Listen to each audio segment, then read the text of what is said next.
بنیر سوات کی حالت بہت زیادہ بگڑ چکی ہے۔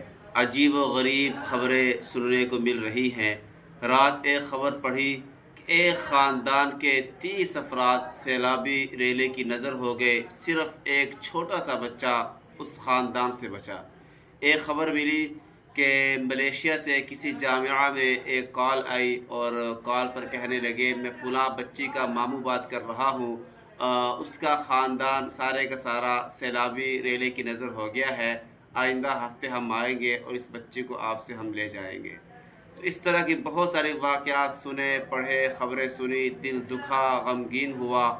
اس موقع پر تمام انسانوں سے بغیر کسی تفریق کے پھر ایک بات درخواست کروں گا، اللہ کے لیے اپنے ان بھائیوں کے لیے کھڑے ہوں، ان کی ہر طرح کی مدد کو اپنا ایمانی فریضہ سمجھیں اور ان کی خدمت ہر طرح کی مالی جسمانی تعاون ہر طرح کا ممکن بنائیں اور ان کے دست بستہ ان کے شانہ بشانہ کھڑے ہوں اور ان کے لیے اپنی خدمات کو ہر طرح سے پیش کرنے کی کوشش کریں، اس لیے کہ آج ان پر وقت ہے، کیا معلوم کل کو یہ ہم پر بھی وقت آ جائے۔